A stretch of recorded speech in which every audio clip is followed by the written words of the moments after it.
Good day, everyone. My name is Coenie Vermaak, and I'm a Principal Solutions Architect at Dimension Data. So today I want to chat a little bit around application architecture and why it's important to get it right and the consequences of getting it wrong.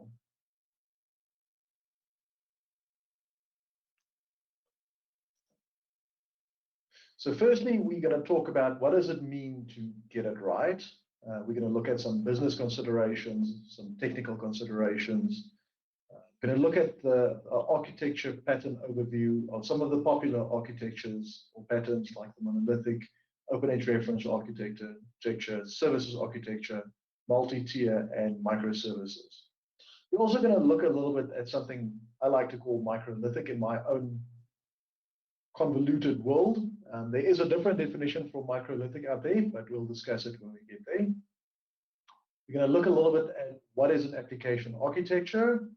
We're going to consider the important factors we need to think about when deciding whether we're going to build our own solution or if we're going to buy in a different solution. We're going to compare the dream versus the reality of architectures and architecture design and the consequences of this when we hit development. We're going to look at the implications of getting it wrong, and we're going to consider the implications of getting it right. So to start off with, what does get it right mean?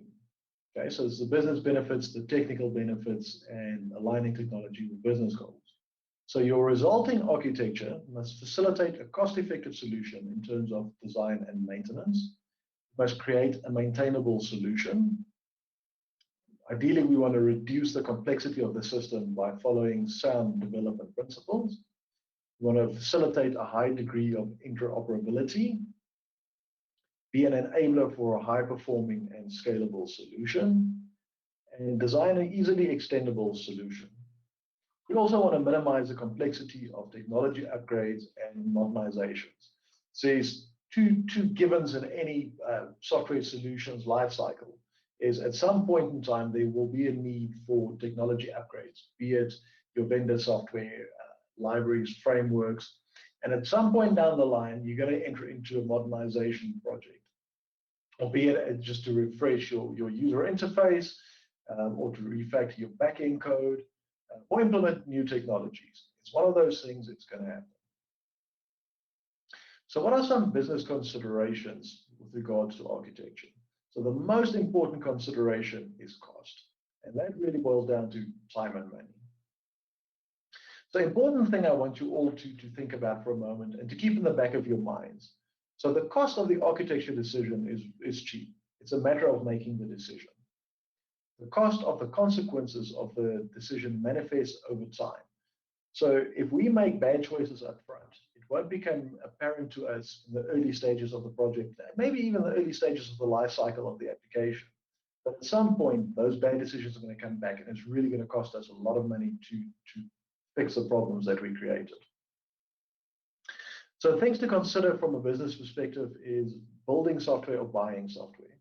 So we need to consider the time and effort required to build components not core to the business. And like I said in the agenda, we're going to touch on build and buy a little bit more later, but I do want you to keep this in the back of your mind. So other costs that we need to think about is your design costs. So very seldom designs are perfect at the first time. Competing and changing requirements emerge over time. During your initial project startup phases, during implementation phases, there's ways where we can manage this by using agile methodologies and the one reality of the matter is your requirements will change, and this will impact your design costs. Upgrade costs. So technology, framework, and component upgrades comes with its own challenges.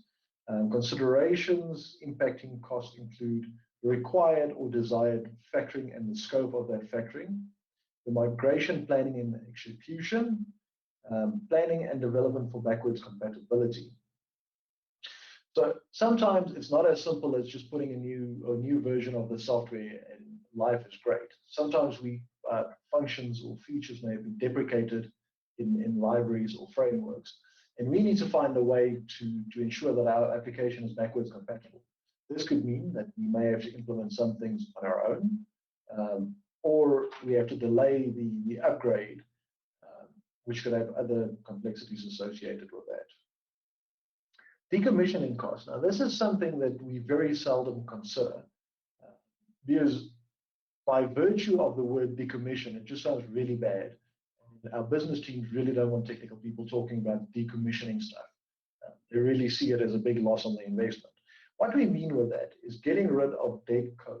So your technical debt, before you start modernizing your application, if you're considering to re-platform, or even if I dare say, if you're rewriting your application, things we need to do is consider the cost of getting everything into a state where it will enable the follow-on process to be as easy and smooth as possible.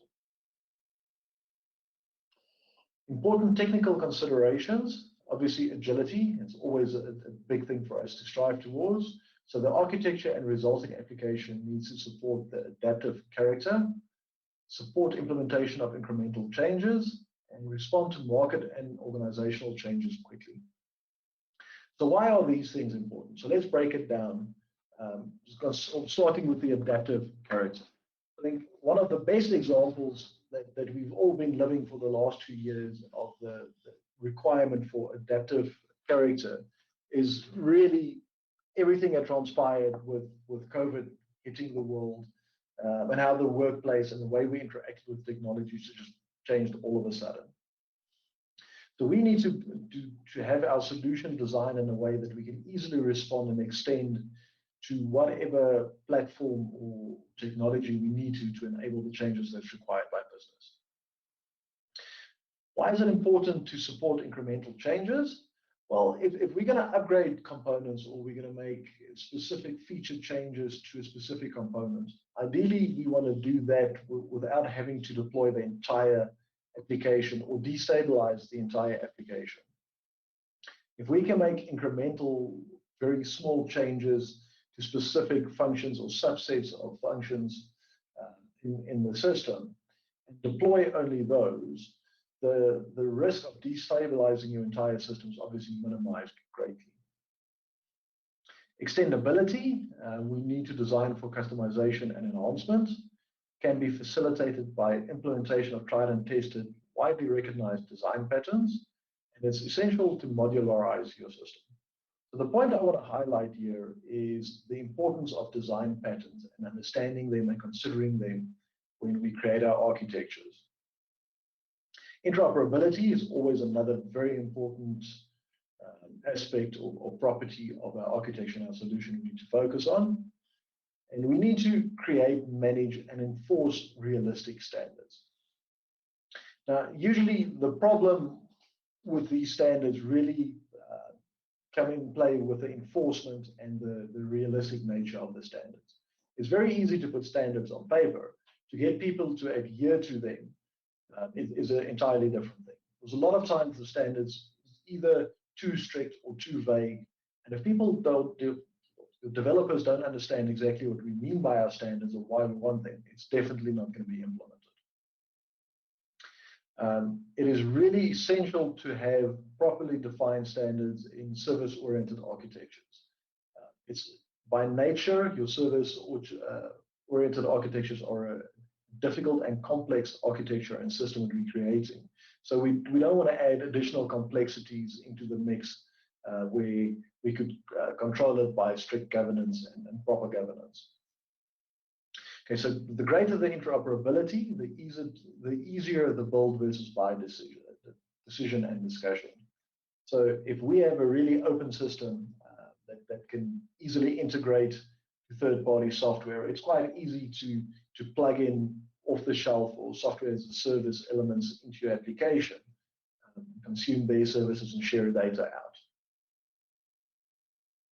Maintainability, we need to strive towards component being independently deployable. So I did allude to that earlier, and that is really just to minimize the time, effort, and impact of making changes and putting your changes into production. You should not have unexpected results or impact on any other component if you make a change to a piece of code, be it a specific module, specific feature of your application. It needs to be isolated to the specific module or subcomponent that you're working And a very important thing, and this probably needs a bit of explanation, but a component should be the smallest functional version of itself. Now, by definition, I think you guys are all sitting there saying, okay, but that makes sense. Why are you stating the obvious? But when we start out and we design components, we really have the ideal view of what the component should look like. We get it working. It's performing its functions the way it should. Then we get to the first enhancement. We start enhancing the component a little bit. Things are still kind of okay. Now we get an integration of some sort, and we start reusing this component. And we start bolting on properties and methods or attributes and functions into our component that really shouldn't belong in that component. We should rather look at creating another component, inheriting from this component, and really getting into the specifics in a different subcomponent, rather than convoluting your primary component. So again, thereby saying it should be the smallest functional version of itself. If you can strive towards that, you're really in a good space not to get into trouble. For me, another important thing to consider when we create our architecture is modernizability. So like I said up front, at some point in your application lifecycle, you're going to modernize your application. So if you design your application in such a way as to enable that in the long run, the modernization project would be so much easier. And if you document it properly in your architecture up front, when the time comes and your application needs to be modernized, and very likely it's going to be by a different team than your team that originally designed and maintained the application. All the reasoning around the layout and the structure and the architecture of the application would be known to the team, and it would make modernization a lot easier. So really, we want to have independent components with standardized interfaces that will allow for incremental modernization. And then the services-based architecture allows modernization, upgrade, or replacement with minimal impact to the system. Performance is always a very important thing. So we always need to consider this and balance performance with the other trade-offs we need to consider when developing our architecture. Generally, the trade-off between performance, extensibility, and maintainability exists, and is really trying to find the sweet spot when we design our architecture to ensure that we're not overstating the one and really hampering our performance before we start. So it can be managed with technology and deployment choices. What I mean by that is we can get better performance out of a piece of code if we have different components that kind of have or deployed within a shared memory environment versus components that needs to communicate across the network. The closer we can keep the components together and ideally get towards a shared memory solution, obviously the better our performance would be. Now, all architectures are different, all deployment topologies are different, and there's reasons to have certain things in memory or shared memory type environment, and there's reasons that we want to split them across multiple layers, multiple servers, and having them communicate across the network. It's all about understanding the trade-offs and managing the trade-offs to ensure that that application performs the way we expect it to. So clarity and flexibility. Architectures are not perfect on initial design. You must clearly design and define the level of deviation that's allowed before redesign is required. And this is really very important.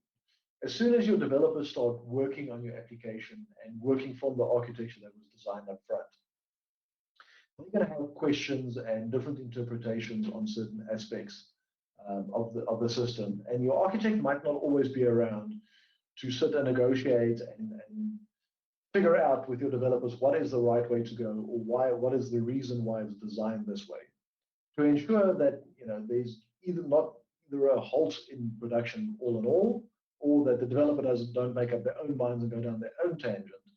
It's really important to define upfront and actually state the level of deviation on the architecture that's allowable or acceptable before everyone needs to sit down, backtrack, and redesign the architecture because there's obviously an obvious problem in there that needs to be addressed. Okay, so ideally your architecture must be flexible enough to incorporate change without causing a degradation in the implementation quality. So looking at some architecture patterns, I really picked out the most common and most readily available architecture out there just to have a quick look at. So from a monolithic application architecture, and sadly, there's still a lot of them out there. And to be brutally honest, I think there is still a place for monolithic applications. Maybe not in the way or size that we saw them 10, 20 years ago. But the concept of a monolithic application, albeit a smaller service that can be considered as an application, I think still is very relevant in the market today. So it's a single application stack that contains all functionality within the one application. It's tightly coupled in terms of development, deployment, and interaction of components. What is the benefits of monolithic applications? Well, we use shared memory rather than service-to-service communication, right? Some of the disadvantages, we use a single technology stack. And as far as reliability is concerned, errors in one module can bring down your entire application. So, and this is really just cherry picking benefits and disadvantages. I mean, it's a way bigger discussion around whether there is really space for a monolithic application or nature as part of your architecture design. But your specific application and solution would really determine whether it's required to consider a specific service or set of services as a monolithic component that can be used in your architecture. So the OpenEdge reference architecture and the services architecture is really the same thing, in my opinion. It's a blueprint for developing service-oriented business applications. Each layer consists of distinct components, each with specific characteristics and responsibilities.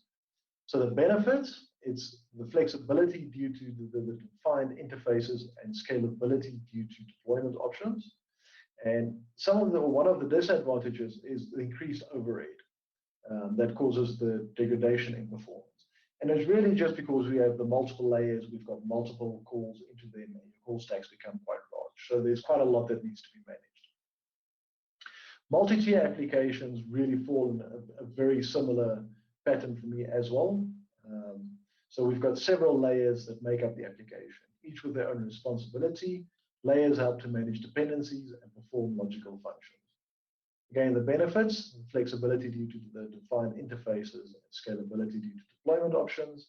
And like the OERA and services architectures, the complexity of communication and security is a bit of a disadvantage.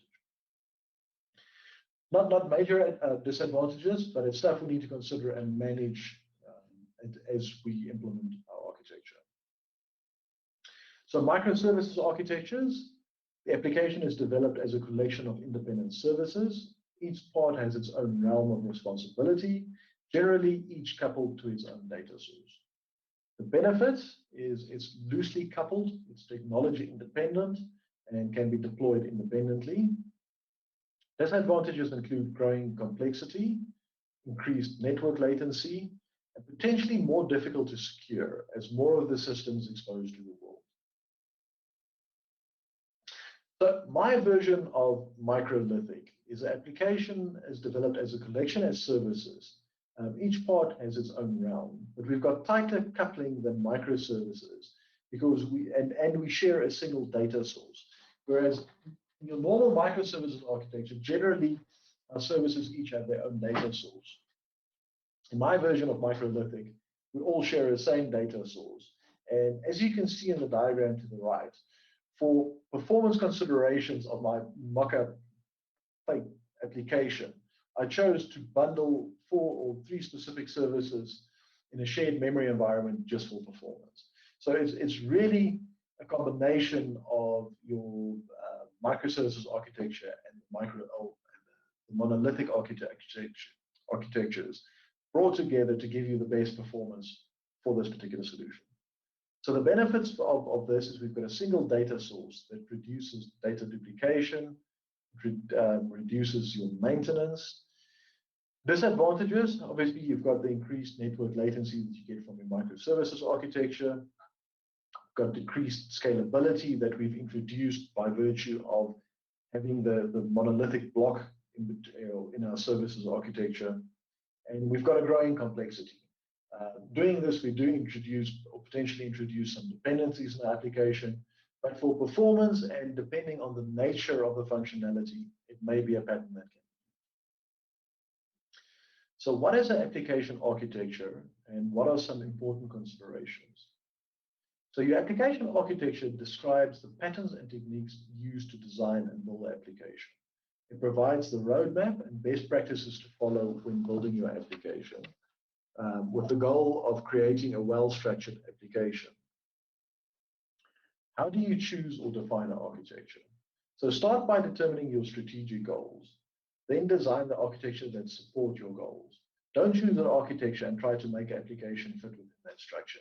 And that is probably one of the most important things that I can stress in this discussion today. As far as the world of architecture and architecture design goes, there's a lot of opinions and theories and buzzwords flying around. And a lot of opinions around, should it be a full microservices architecture? Should it be just a layered multi-tier application? And you get people are very quick to criticize whichever choice for whatever reason.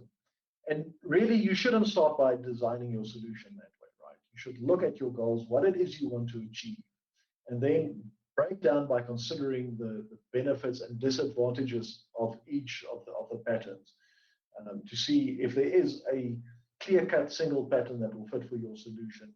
Will you end up combining different patterns in one way or the other to get the architecture that you require? And only by considering your goals and your requirements, you will be able to pick the ideal architecture that you need to implement. So consider the functionality required by either business objectives or development needs. And like I said, there is no one fit for all situations. You evaluate the requirements and objectives to determine the best fit. So if we revisit the build versus buy discussion again, before I get into the rest of the conversation on this page, I just want to talk through the graphic I've got on the screen at the moment. So important to consider when we buy in software, be it a full third-party off-the-shelf application or a software as a service application or function that we're consuming and implementing in our application. We need to understand that as far as roadmap and control of the roadmap goes, it will mostly be out of our hands. When we build our own software, we control exactly what will be in the roadmap and when things will be addressed. If we buy the software, well, that's obviously the vendor that'll then determine where in the roadmap new features will fit. Similarly, with performance, when we build our own software, we're really the masters of our own destiny. We can tweak whichever components, change our deployment topologies and everything to optimize what we can do. If we're using a software as a service functional solution, that is mostly out of your hands. With bug fixes, again, we can control when we're building it, we control the roadmap and the timelines for bug fixes. If you're buying software, that sits with your vendor. And so we go on. So the important thing that I want to illustrate here is that the trade-offs we need to consider between build or buy is really not just contained to the actual cost or the skill set we have in-house. We also need to look at the softer issues out there to see how much influence will we have with feature enhancements. What was the SLAs like in responding to bugs and performance issues? What is the impact of the operating model to our business? Do we really have a major cost saving and all those kind of things we need to consider before doing that, right? So what are the implications when we build software when the better option is buying software? Well, first off, we're wasting a lot of time and money, and we potentially lessen our competitive advantage. The reason for that is it usually takes quite a long time or period of time to build out software. And if there is an option available out there that we can buy and implement, we can get to market quicker and actually innovate in different areas around that piece of software to enable us to get that advantage. So what's the implication of buying software when you have the time, resource, and skill to build it yourself? So that particular piece of software could be the differentiator in the market that will provide the competitive advantage to yourself. So you're really denying yourself the opportunity for a unique solution. When buying software, it's generally faster and cheaper. The problem is you don't own the code and you're therefore dependent on the vendor. Even if you buy the full software solution and the code with it and all of that, it still comes with its own complexities that kind of puts you on the back foot a little bit. Because firstly, you probably need to train up your development team to understand that application and that code. It may not be written in the way that you expect it to be, so there might be some refactoring in there. So there's a lot of things to consider when you actually buy in software and where the responsibility of maintenance and ownership lives. Be sure that you fully understand that before you incorporate that decision into your architectures for your solution. So when building software, you can build software that integrate well with all the different solutions or software in your solution stack. So you control the architecture completely and really your destiny for your solution. But you're also responsible for the maintenance on the code. So why are these important considerations? So really balancing the build versus buy is probably one of the more difficult things that we need to do as architects and businesses when considering how they will fit into our solution. Because on the one hand, generally, it's always better to buy something than building it from scratch, right? Because there's an expert out there that really it's their business to provide that solution. We're trying to compete, or hashing together something quickly to fill the same void. But there's also the control around and the flexibility around developing it ourselves, owning it, understanding the solution fully. That's really critical for us to consider as part of our architecture design. So looking at your architecture, your dream versus reality, and I've picked a set of metrics to compare all of this with, because really we can go on talking about the ideal architecture and what they end up being for days. So in the perfect world, the entire architecture can be designed from scratch, with all components interacting and behaving in the desired manner. There's available resource in terms of time, budget, and manpower to implement the way we want. However, in the real world, there's always trade-off caused by legacy applications, integration partners, budget constraints, and performance considerations. So from a dream perspective, if we look at performance as our first metric, our code execute at optimal performance. We've got performance monitoring in place for all components. We utilize shared memory communication, and our database are tuned to perfection. As far as interoperability is concerned, we've got well-defined and documented interfaces or APIs, clearly defines the standards that promote interoperability for data, applications, and technology, and we've got standardized communication formats for all integrations. As far as extendibility is concerned, we've got an agile architecture that can be easily extended without affecting the rest of the system. No dependencies or modifications required when reusing code or services. From a scalability perspective, our software or services scales automatically based on user demand and resource utilization, and it can scale horizontally and vertically without restriction. From a maintainability perspective, we've got high quality code adhering to standards, we've got a high degree of automated testing and test cases defined for all scenarios, and we've got well-documented code in terms of requirements for building up the code in the first place, and if we have really complex algorithms, that's documented in the code really nicely as well. From a modernizability perspective, it's simple to incrementally refactor code or services. Technology upgrades and third-party libraries are really simple to implement. No complex relationships exist between code or modules that must be managed. Now, that's really in the perfect world where we want to be in a theoretical or academic sense. Now we hit reality and where we end up with. So as far as performance is concerned, performance is always traded with resource availability, your deployment topologies, and your scalability of your solution. And third-party component performance, be it from an integration or from a build versus buy perspective. If for interoperability, generally interfaces are not well defined, if they're defined at all. As far as documentation, you can always go read in the code. But as far as documentation for your designers and your architects out there, it's not easy to find. Standards tend to be poorly documented and not enforced as rigorously as needed. And communication formats vary by integration partner.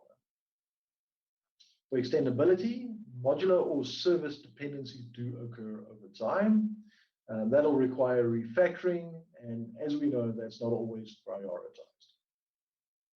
Generally, extendability is not the biggest issue in the world, but code duplication and technical debt still does remain a concern that needs to be addressed sooner rather than later. Because your technical debt is really, it's a compounding problem. The longer you leave it, really the worse it gets. From scalability perspective, scaling large software systems can be costly, difficult, and time-consuming. Don't kid yourself about that. It is not a trivial exercise to scale large solutions. System integrations and off-the-shelf software tend to pose challenges to scalability. Again, it's because you've got components that not in your control, and you don't necessarily have control or the necessary understanding of the inner workings of that solution to scale it on your own. Maintainability, coding standards are not consistently implemented and tend to vary widely by developer. So testing is not afforded time or budget to fully implement even manual testing in all cases for all deployments, nevertheless to say automated testing. And also we know it is not really practical or feasible at all to try and automate all testing. Documentation tends to sit on the back burner. It's very seldom that you've got a full, complete set of documentation for all your features and design reasoning. Modernizability, technology upgrades tend to impact software systems to a large degree. It's not trivial to update isolated components. And a really good important of that is if you look at the mobile application space. Every time iOS brings out a new version or macOS brings out a new version, you tend to have backwards compatibility or issues with mobile applications, right? It's one of those things that best you get hold of that beta as soon as you can and test your application to be sure that things work right. They're not the only people to have that problem. It is quite a general problem. Over time, components tend to have really complex relationships and they become slightly convoluted and really becomes difficult to modernize your application. Okay, so what are the implications of getting it wrong? So from a performance perspective, the more components are moved from shared memory and increased levels of distribution, it will obviously have a negative impact on performance. Certain elements of your architecture can be addressed relatively easily. However, other aspects can cause huge amounts of technical debt and rework. So the lucky thing for us from a performance perspective and as architects designing software, we've got really clever guys like the Mike Fechners out there and the White Star software guys that really know how to tune the open edge applications and what we can do with that. So a lot of the stuff we can trade and manage at a different level. From a cost perspective, resource-intensive solutions really is costly solutions. So unnecessary or avoidable cost will most definitely place your project and the architect at risk. From an extendability perspective, components that are coupled too tightly will result in very expensive and labor-intensive projects to extend your solution functionality. This is obviously because you need to untangle the web before you can actually get to the part of extending your application and manage all the dependencies so you ensure you don't break the rest of your application. Using components or libraries where the roadmap and inner workings are out of your control can pose significant challenges for extendability. From an interoperability perspective, poorly designed message standards and protocols will lead to difficulty in sharing or consuming data across solutions. This is one aspect where a close eye needs to be kept on both architecture design and actual implementation. Because very often what we ask for over time really becomes quite convoluted in implementation, especially as more and more partners integrate into the same services, more and more message formats and functionalities need to be supported. This really becomes convoluted. From a maintenance perspective, an overly complex solution will lead to a system that is difficult to maintain. Obviously, that's going to cost us a lot of time and money because we need to do a lot of investigation before we actually get to the point of adding a new feature, doing a bug fix, or whatever it is. A very important thing to consider is that your maintenance costs are by far the greatest cost of any software implementation. So if you design your architecture to ensure that you've got an easily maintainable system, you're really in a good place. If you get this one wrong, it's going to end up costing you a lot of money. So from a modernizability perspective, components that are too tightly coupled will cause significant challenges for incremental modernizations. This means that we'll have to replace larger pieces of the system at once, and that increases the risk of destabilizing your solution when you hit production. Overly complex solutions utilizing many services would be difficult to upgrade libraries and/or technology independently.